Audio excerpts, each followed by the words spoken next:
Assalamualaikum warahmatullahi wabarakatuh. Salam kader Madrasah Muallimin Muhammadiyah Yogyakarta. Bagaimana kabar kalian? Sehat? Mudah-mudahan kalian semua diberikan kesehatan oleh Allah Subhanahu wa taala dan diberikan kemudahan dalam beraktivitas, diberikan kemudahan dalam melaksanakan amanah, yaitu menuntut ilmu di Madrasah Muallimin Muhammadiyah Yogyakarta. Nah, anakku sekalian, pada kesempatan ini atau pertemuan ini kita akan membahas tentang tauhid uluhiyah dan asma wa sifat. Ya. Tujuan mempelajari pembahasan ini adalah atau materi ini adalah bagaimana siswa agar memahami tauhid uluhiyah dan tauhid asma wa sifat dalam terminologi syariat. Kemudian siswa mengetahui realisasi tauhid uluhiyah. Begitu juga siswa memahami metode iman asma wa sifat. Dan terakhir adalah kesimpulan. Anak-anakku sekalian, uluhiyah, ya uluhiyah asalnya ilah. Ya, ada kata-kata ilah. Kita sering ketika mengucapkan syahadatain la ilaha illallah, ya ilah, ya yang disembah dan yang ditaati, hanya Allah lah yang disembah dan ditaati. Kemudian digunakan juga untuk menyebut sesembahan baik yang hak maupun yang batil.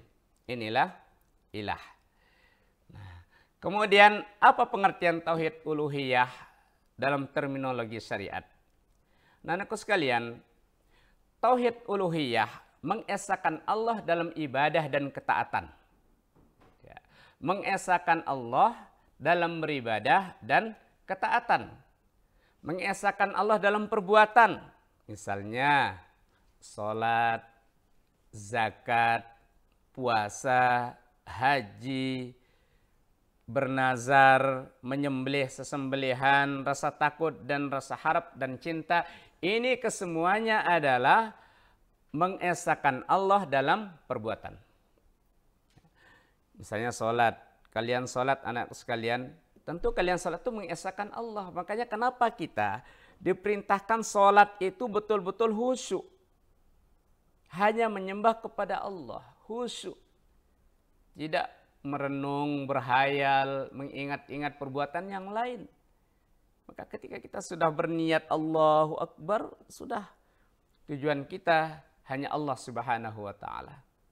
Dan kalian sholat juga tujuan mengesahkan Allah, berarti tidak berharap terhadap apa? Pujian orang lain. Jangan sekali-kali kalian sholat di asrama misalnya, sholat karena di absen gitu. Sholat karena di absen, atau bahkan sholat disuruh-suruh. Kalau kalian sadar dan kita sadar bahwa sholat ini adalah menjadi kebutuhan, nggak perlu diperintah oleh musyrif, oleh pamong dan lain sebagainya. Kalau sudah waktu sholat, silahkan berangkat langsung dengan penuh kesadaran untuk melaksanakan sholat. Karena itu adalah kewajiban dan kebutuhan kita. Ya kayak makan, kalian lapar kan langsung makan. Ya begitu ya. Jadi kalau kalian lapar kan langsung makan. Karena itu kebutuhan, kalian sadar akan kebutuhan itu. Maka inilah bentuk perbuatan untuk mengesahkan Allah Subhanahu wa ta'ala. Sholat, zakat, dan lain sebagainya. Ingat ya, habis selesai corona ini kalian kembali ke asrama. Kalau sholat itu kesadaran sendiri. Jangan kena di absen, takut kena di absen kemudian sholat. Berarti kalian tuh sholatnya karena absen, bukan karena Allah. Nah, ingat, kalian sholat itu karena Allah Subhanahu wa ta'ala. Bukan karena gurunya, bukan karena ustadznya, biar dibilangin rajin dan lain sebagainya. Jangan. Ya, kalian sholat itu adalah, kita sholat itu adalah karena kebutuhan kita, hanya menyembah kepada Allah Subhanahu wa ta'ala. Begitu juga puasa, haji, ya. Haji berkali-kali katakanlah biar dibilangin orang kaya, jangan. Ya, berhaji itu karena Allah Subhanahu wa ta'ala. Nah, anak-anakku sekalian, jadi maksud kesemuanya itu dilakukan bahwa kita melaksanakan perintah dan meninggalkan larangannya sebagai bukti ketaatan dan semata-mata ridho kepada Allah. Kita sholat, kita puasa, kita zakat, haji dan lain sebagainya itu bentuk ketaatan kita kepada Allah dan tentu semata-mata mengharap ridho Allah Subhanahu wa taala, bukan ridho manusia. Bukan ridho makhluknya, tapi ridho Allah Subhanahu wa taala. Nah, ini pengertian tauhid dalam terminologi syariat. Nah, anak-anakku sekalian, ada dua dasar realisasi tauhid uluhiyah itu. Yang pertama, memberikan semua bentuk ibadah hanya kepada Allah semata dan meninggalkan semua larangan-larangannya. Nah, ini dasarnya. Jadi realisasi tauhid uluhiyah yang pertama, memberikan semua bentuk ibadah hanya kepada Allah. Ibadah apapun yang kalian kerjakan, ibadah apapun yang kita kerjakan hanya kepada Allah Subhanahu wa taala semata, dan meninggalkan semua larangannya pun juga hanya semata-mata mengharap ridha Allah Subhanahu wa taala. Jangan sekali-kali meninggalkan perbuatan yang dilarang Allah itu kenapa? Karena ada yang lihat. Nanti kalau nggak ada yang lihat, kalian akan melakukan misalnya. Jangan. Ya. Tidak ada orang yang melihat kita ketika kita mau melakukan perbuatan yang dilarang Allah, maka kita harus takut kepada Allah. Jangan sampai dilakukan. Ya, kita harus ada rasa malu. Sekarang ini kan manusia sekalian, dia itu lebih banyak malunya kepada manusia, kepada makhluk daripada kepada Allah. Contoh nih, kalau nggak ada orang, nih ada orang niat nyolong nih. Kalau nggak ada orang, ngambil. Tapi kalau ada yang lihat, takut tuh maling. Maling, kalau ada yang lihat, dia nggak berani. Tapi kalau nggak ada yang lihat, nyolong dia. Kenapa? Karena dia tidak takut kepada Allah. Tidak melihat Allah Subhanahu wa ta'ala. Padahal dimanapun tempat kita berada, Allah Subhanahu wa ta'ala senantiasa melihat kita. Karena dia maha melihat. Nah, ini yang pertama. Kemudian yang kedua, realisasi tauhid uluhiyah. Hendaklah semua bentuk ibadah itu sesuai dengan perintah Allah. Dan mutaba'ah mengikuti sunnah Rasulullah SAW.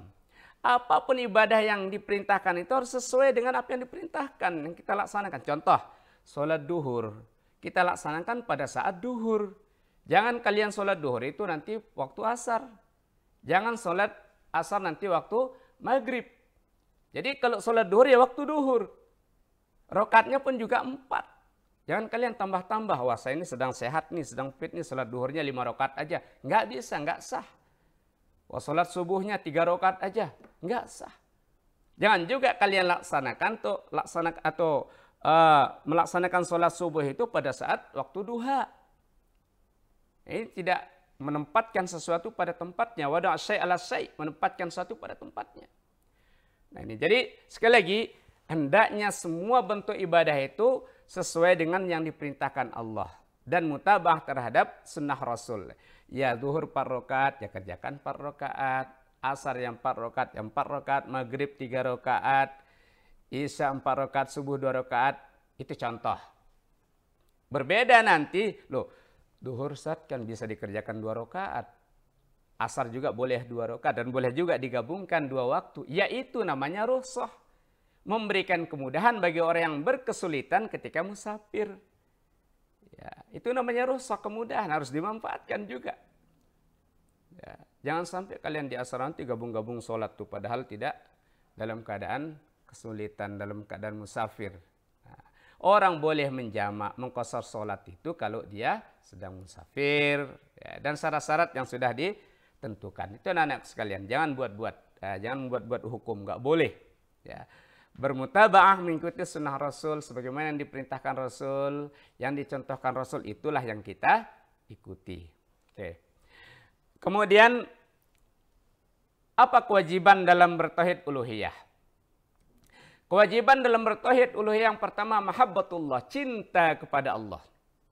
Kalau kita cinta kepada Allah, kalian cinta kepada Allah, pasti kalian juga bersemangat mengikuti perintah Allah.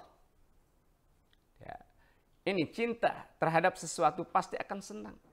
Tapi kalau kalian udah nggak cinta kepada Allah, nggak cinta kepada Rasul, bagaimana kalian bisa mudah mengikuti perintah Allah, perintah Rasul? Pasti berat. Sama dengan pelajaran. Nah, kalau kalian belajar, kemudian dengan pelajaran itu kalian tidak terlalu senang, kalian tidak cinta, ngelihatnya aja udah kalian merasa kesulitan, padahal belum dicoba. Nah, maka cinta terhadap Allah ini kewajiban kita yang pertama. Sehingga apa? Mudah bagi kita dan bagi kalian nanti untuk melaksanakan perintah Allah Subhanahu wa taala. Nah, kemudian yang kedua, anak-anakku sekalian, berdoa, bertawakal dan berharap hanya kepada Allah. Ini kewajiban kita. Sekali lagi, kewajiban dalam bertauhid uluhiyah berdoa, bertawakal, berharap hanya kepada Allah. Kalian berdoa itu kepada Allah. Bertawakal juga kepada Allah, berharap juga kepada Allah. Jangan sekali-kali kalian berharap, berdoa, minta kepada mbah dukun, tukang tenung, dan lain sebagainya. Tidak diperbolehkan. Ya, Allah SWT sudah tegas, saya sudah sampaikan, ud'uni astajib lakum, berdoa kepadaku akan aku kabulkan. Ini doa. Maka kalian juga bertawakal kepada Allah. Setelah apa? Setelah kita berikhtiar. Jangan sampai kalian belum pernah berusaha, berikhtiar, ya, pasrah kepada Allah. Tidak demikian. Jadi konsepnya itu kalian harus apa? Berikhtiar, berusaha dulu. Contoh nih, mau ujian. Tawakal aja lah kepada Allah. Bisa nggak bisa nanti kan Allah yang ngatur. Nggak bisa seperti itu. Kalian harus belajar dulu. Nggak belajar kok sudah tawakal kepada Allah. Belajar dulu kalian, belajar. Setelah belajar baru tawakal fa'iza azamta fatawakkal 'ala Allah. Nah, dan berharap pun hanya kepada Allah Subhanahu wa taala. Berharap, mengharapkan keselamatan nanti di akhirat, tentu kita berharap kepada Allah. Jangan berharap kepada makhluk, jangan berharap kepada manusia.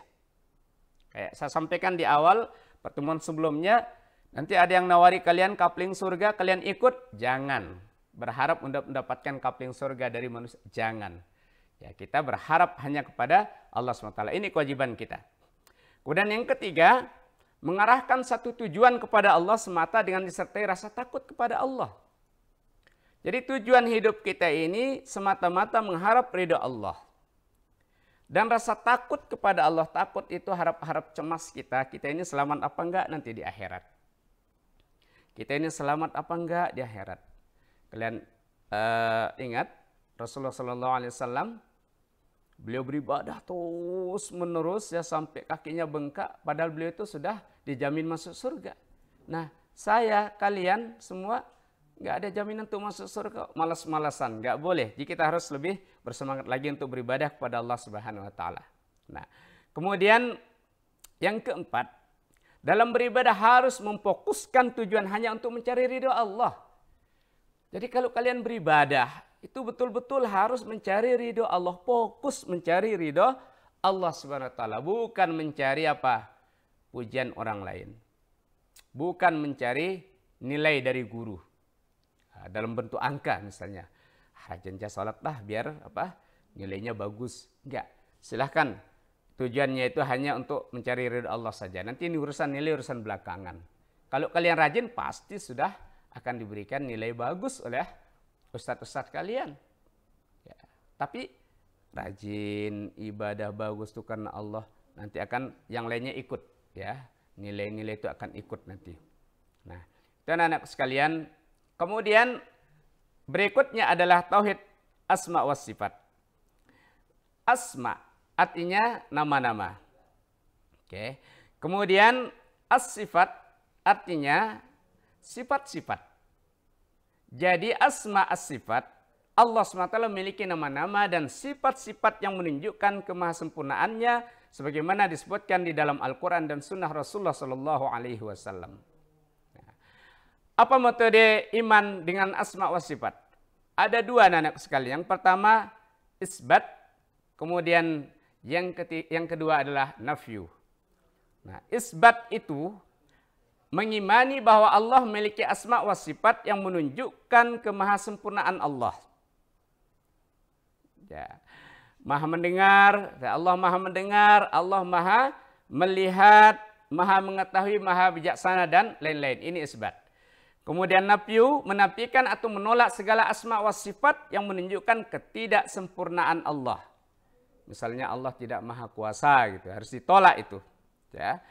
Kemudian menafikan makhluk yang menyerupai Allah atau menafikan adanya anak dan orang tua dari Allah.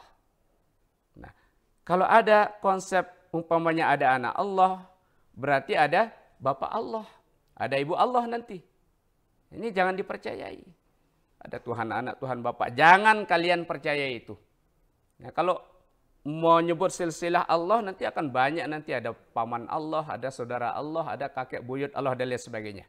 Tidak ada. Allah itu hanya satu. Ya. Itu anak-anak sekalian.